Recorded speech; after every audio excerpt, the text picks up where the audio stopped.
Bonjour à toutes, bonjour à tous.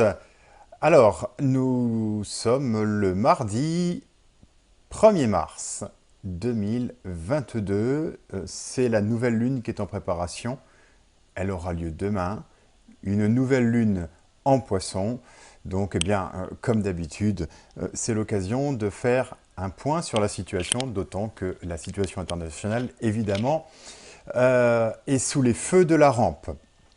Alors, on va parler de l'Ukraine, naturellement, mais pas que, puisque effectivement, de ce qui va se passer en Ukraine va dépendre aussi beaucoup de choses chez nous. Je pense même que c'est le fait majeur, le fait décisif de ce qui pourrait précipiter pas mal de bouleversements dans nos différents pays. Je pense à la France, je pense au Canada, mais également aux États-Unis. Que vous dire? D'abord, je tiens à repréciser une nouvelle fois. En astrologie, les astres inclinent mais ne déterminent pas.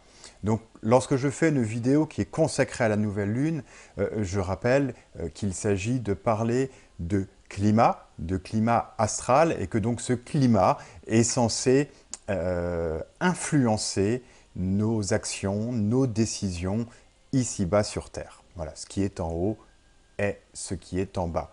Quant à la réalité des événements, les événements précis, évidemment, elle dépasse l'entendement de la seule astrologie.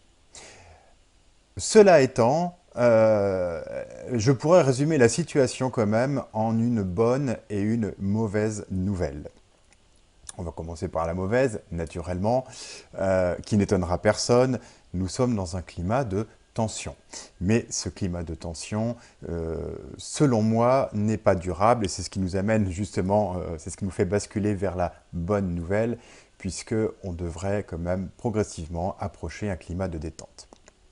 Ensuite, au-delà de ma seule personne qui cherche à évidemment comprendre un petit peu les événements climatiques astro, je ne suis pas sans dénué de cerveau non plus, et quoique, ça dépend.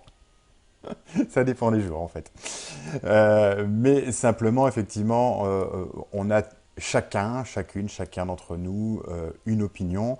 Bon, il se trouve que j'ai aussi la chance d'être à la base de formation historien. Je suis un historien, un médiéviste, et c'est ce qui aussi m'amène à me poser beaucoup de questions, vraiment à me questionner par rapport aux événements, à la façon dont ils s'emboîtent les uns dans les autres, à la façon dont ils s'enchaînent. Autant dire que je vais essayer de garder la neutralité la plus complète par rapport à cet enchevêtrement d'événements, notamment ce qui concerne l'Ukraine. Que ce soit nos amis ukrainiens d'ailleurs, que je salue, ainsi que les amis du Donbass, donc cette région de l'Est de l'Ukraine, où vous savez, il y a deux oblasts qui ont proclamé leur indépendance vis-à-vis de l'Ukraine. J'ai un infini respect pour chacune et chacun d'entre vous.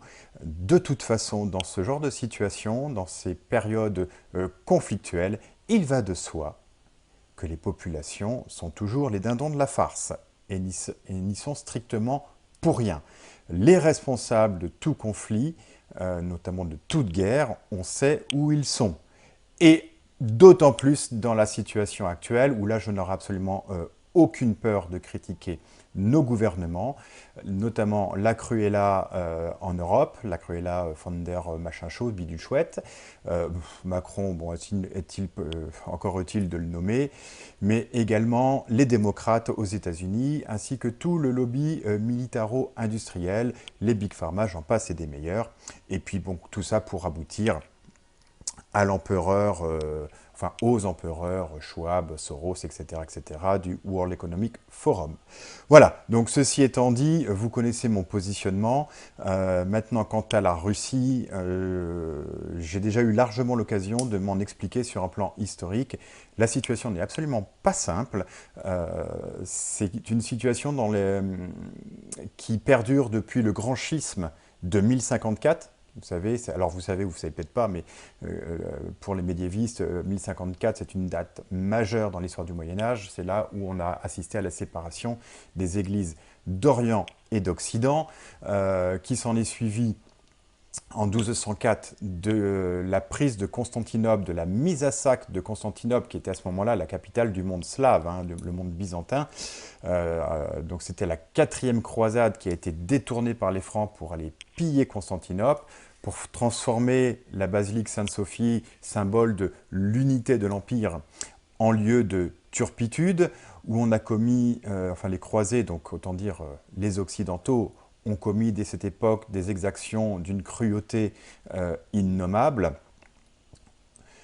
Tout ça pour vous dire que l'histoire est là pour nous rappeler que l'Occident, enfin les Occidentaux et le monde slave, nous avons un contentieux qui est en train de se répéter à l'heure actuelle en Ukraine, notamment à la faveur de l'avancée de l'OTAN vis-à-vis des frontières russes. Donc j'ai aussi infiniment de respect pour la Russie et pour la réaction de Poutine, sans pour autant la justifier. En tout cas, une chose est sûre, c'est qu'actuellement en Ukraine, depuis 8 ans, le Donbass est bombardé. On a dénombré plus de 13 000 morts, on a dénombré des charniers. Il y a des bataillons ukrainiens néo-nazis, dont le bataillon Azov, Blackwater, etc., qui ont commis des exactions terribles, notamment l'Oradour-sur-Glane de l'Ukraine, hein, qui s'est déroulé le 10 mai 2014 à Odessa. Donc autant dire que ces situations conflictuelles qui s'empilent les unes sur les autres ne pouvaient aboutir à un moment donné qu'à cette situation, cette triste situation, pour laquelle évidemment ce sont encore une fois les populations qui vont payer. Voilà. Cela étant, maintenant, parlons de la situation internationale à la faveur de cette nouvelle lune, parce qu'il y a quand même aussi pas mal de choses à dire. Alors, première chose, on va faire un petit panorama des dates importantes à venir. Donc, demain, c'est la nouvelle lune, hein, le 2 mars. Ensuite, parmi les dates importantes à retenir, nous avons le 7 mars. Alors, le 7 mars, la lune passe sur Uranus. Bon, a priori, il n'y a pas trop de quoi s'inquiéter, puisque... non, pardon, si, si, il y a de quoi s'inquiéter, autant pour moi. La Lune passe sur Uranus, ça risque d'être un petit peu tendu, mais je vais expliquer pourquoi. C'est en relation, évidemment, avec la nouvelle Lune. Bien sûr, le 10 mars, nous avons le premier quartier, le 18 mars, c'est la pleine Lune, et le 25 mars, le dernier quartier. Plus quelques dates intermédiaires, donc le 13 mars, entre le premier quartier et la pleine lune. Donc, comme vous le pouvez voir, j'ai noté que la lune serait opposée à Pluton. Ça ne me pose pas de difficultés particulières, je dois bien le dire. Le 21 mars, la lune va s'opposer à Uranus. Mais bon, là c'est pareil, pas de difficultés particulières parce qu'on va avoir un joli trigone à Jupiter.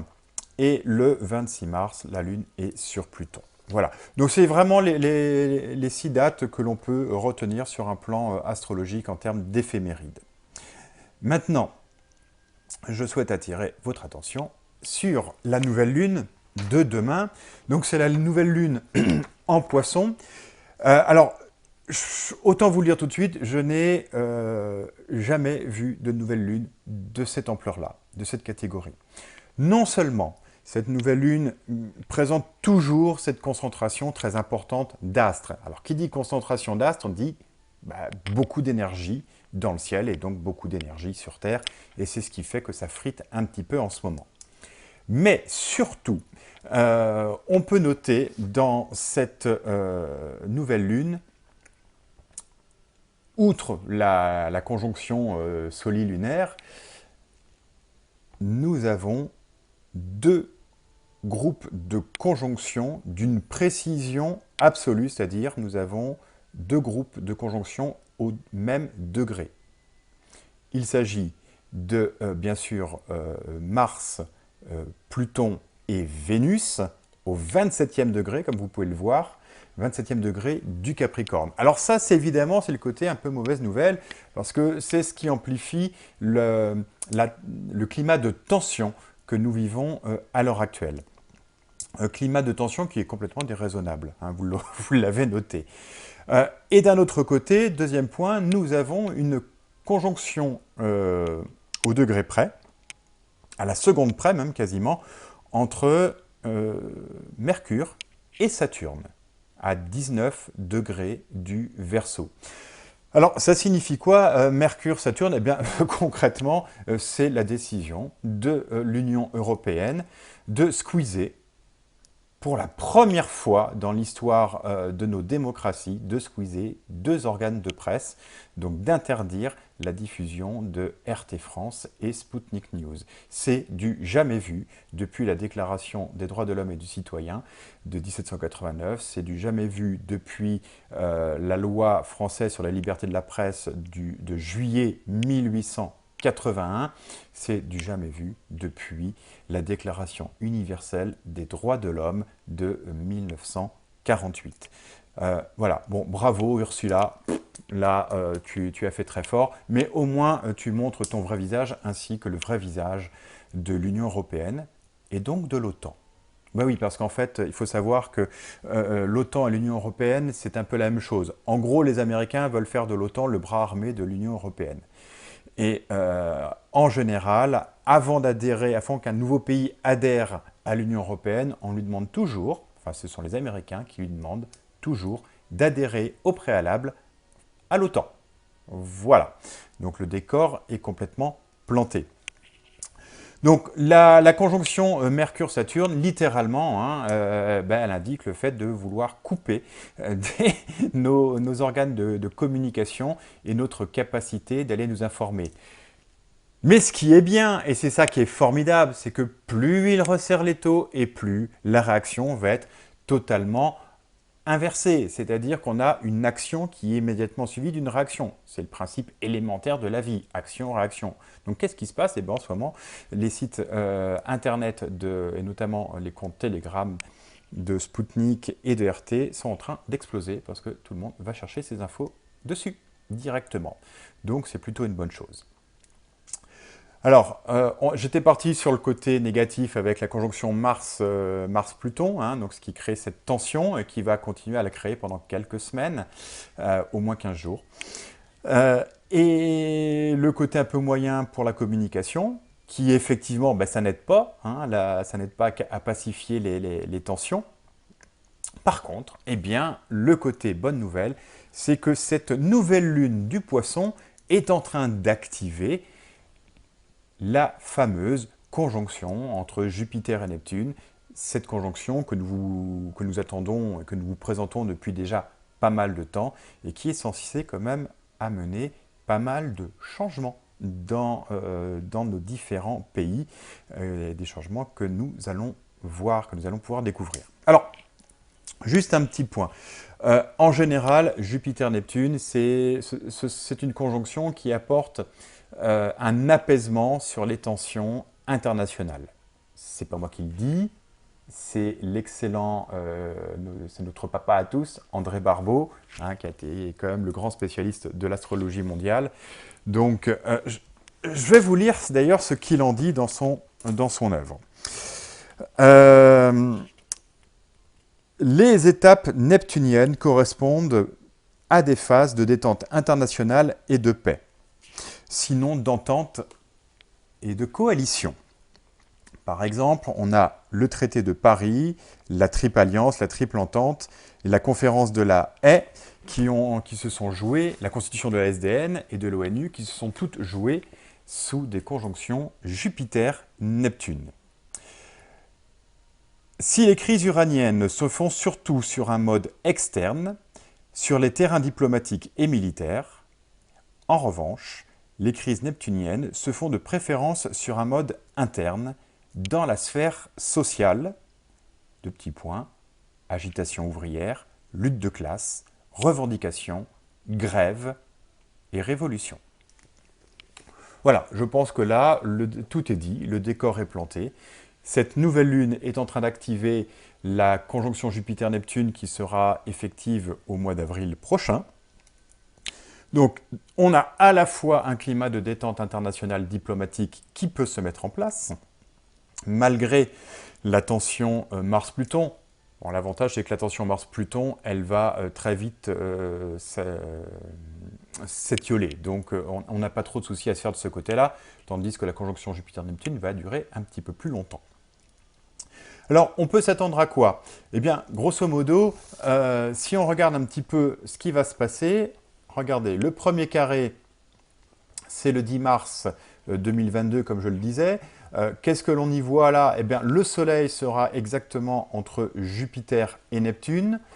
Mars sera toujours en conjonction de Pluton et de Vénus. Donc, on ne peut vraiment pas dire que les choses vont être très très différentes de la nouvelle Lune, d'autant que nous avons la Lune qui aura rejoint la Lune noire. Ça signifie quoi concrètement? Eh bien, ça signifie tout simplement que là, on peut commencer à avoir une réaction populaire dans les différents pays. Donc, peut-être des mouvements, la mise en place de mouvements de grève, en tout cas des manifestations qui pourraient commencer à prendre de l'ampleur. Nous arrivons à la pleine lune du 18 mars 2022. Donc là, nous avons toujours le Soleil qui est conjoint à Jupiter et Neptune. Et chose très intéressante, c'est que du côté de Mars, eh bien, il a définitivement dégagé de Pluton. Par contre, avec Vénus, il a rejoint Saturne. Alors, c'est comme si on passait du feu au froid. Donc, avec la conjonction à Saturne, ça va commencer à apaiser les tensions. D'autant que nous avons Mercure qui va rejoindre la conjonction Jupiter-Neptune avec le Soleil, ce qui signifie tout simplement qu'on pourrait commencer à aboutir à la mise en place de négociations internationales et diplomatiques pour le conflit ukrainien. Alors quand je dis on pourrait, hein, je suis bien au conditionnel, mais voilà, je tiens à le préciser, le climat astral est quand même favorable pour cela. Donc ce n'est pas une de mes promesses, c'est juste, encore une fois, une interprétation du climat astral, mais je pense que nous devrions aller vers une résolution diplomatique du conflit ukrainien. Ensuite, nous avons le dernier carré. Alors ce dernier carré, il est intéressant parce qu'on a l'énergie qui se regroupe de plus en plus. On a toujours Mars et Mars et Vénus qui se rapprochent, qui sont même en conjonction de Saturne. Et par contre, la chose nouvelle, c'est l'entrée du Soleil dans le signe du Bélier. Donc, pour ma part, l'opposition de la Lune à la Lune noire, pour ma part, cela signifierait quand même la mise en place de mouvements de contestation de plus en plus importants dans nos pays.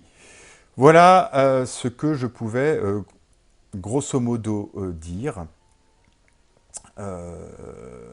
sur cette période. Donc, je le répète, hein, on est actuellement, pour résumer, sur une période de tension qui va continuer à croître au moins, je dirais, jusqu'au premier quartier de cette nouvelle lune, donc soit le 10 mars. Puis après, ça devrait commencer à s'apaiser. Avec la nouvelle lune, on devrait pouvoir assister à une détente et une mise en place de négociations diplomatiques. Mais ce qui veut dire qu'entre-temps, on va peut-être frôler le drame. Finalement, il n'en est pas si différent de ce qui s'était passé en 1962. Souvenons-nous, c'était la crise des missiles de Cuba, où on avait l'effet inverse. C'était la Russie qui venait directement menacer les USA en disposant des missiles balistiques à tête nucléaire sur l'île de Cuba, donc c'est-à-dire à quelques centaines de kilomètres des côtes de la Floride. Et là, effectivement, on avait déjà frôlé une guerre mondiale. Donc on va jusqu'à un extrême, puis finalement, pouf, le soufflet retombe. 1962, je le répète, c'était aussi une année du tigre d'eau, comme nous le sommes actuellement. Hein. C'est le cycle tigre d'eau qui se fait de 62 à 2022. Voilà, chers amis, ce que je pouvais vous dire sur cette nouvelle lune. Je dirais beaucoup de prières, beaucoup de pensées pour toutes les populations qui ont à souffrir de la guerre actuellement. Bien sûr les Ukrainiens, les Russes également, les populations du Donbass surtout. Je pense que les prières ne sont jamais inutiles. Et puis d'un autre côté, je voudrais aussi vous dire que combien la situation n'est clairement pas désespérée, malgré ce qui en est dit dans les médias de propagande occidentaux. Ayons confiance. Franchement, en tant qu'astrologue, alors bien sûr, hein, c'est sujet à mon interprétation personnelle, mais je ne vois vraiment pas ce qui pourrait arriver de grave avec ce ciel à l'heure actuelle. On va avoir affaire à des conflits, à des tensions, mais des tensions je dirais qui sont plutôt des tensions de dissolution. La conjonction Jupiter-Neptune, pour vous donner aussi un ordre d'idée, elle a construit les républiques françaises, mais elle les a également dissoutes. C'est-à-dire que lorsque nous avons ces conjonctions entre Jupiter et Neptune, certes, nous avons une pacification des relations, mais cela signifie aussi qu'elles accompagnent la fin de systèmes. Et je pense que ça, c'est la meilleure nouvelle, la meilleure promesse que puissent tenir Jupiter et Neptune en conjonction cette année dans le signe du Poisson, donc dans le signe de la largesse, de la diffusion. On assiste vraiment, enfin je pense que nous allons assister, nous devrions assister à l'effondrement de ces systèmes mafieux qui nous gouvernent depuis tant d'années. La situation risque d'être un peu chaotique dans la foulée, mais au moins ça va disparaître. L'Europe, elle va s'effondrer progressivement, ça ne va pas s'effondrer cette année, mais ça va être progressif. Et d'autant quand on voit les bêtises qui sont commises à l'heure actuelle. Et enfin, je ne sais plus ce que je voulais vous dire, mais voilà, non, je suis plutôt très positif. Ah si, la très belle note. De toute façon, on ne peut pas aller vers du mauvais, vers du plus mal, parce que j'ai déjà eu l'occasion de le dire, mais l'année 2025 est une année absolument extraordinaire d'un point de vue des éphémérides, d'un point de vue astrologique, quelque chose qui ne s'est jamais passé, ou alors il y a des milliers d'années, on devrait arriver vers une forme d'âge d'or de l'humanité. Combien de temps ça durera, ça c'est une autre histoire. Mais en tout cas, on va vers du mieux. Soyez rassurés, soyons rassurés et gardons confiance.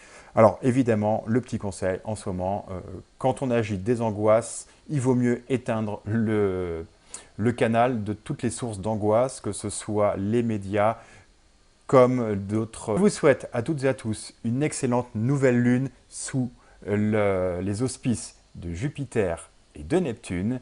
Et je vous dis à la prochaine fois, je ne sais pas quand, mais en tout cas à une prochaine, très très vite. Je vous embrasse, à bientôt.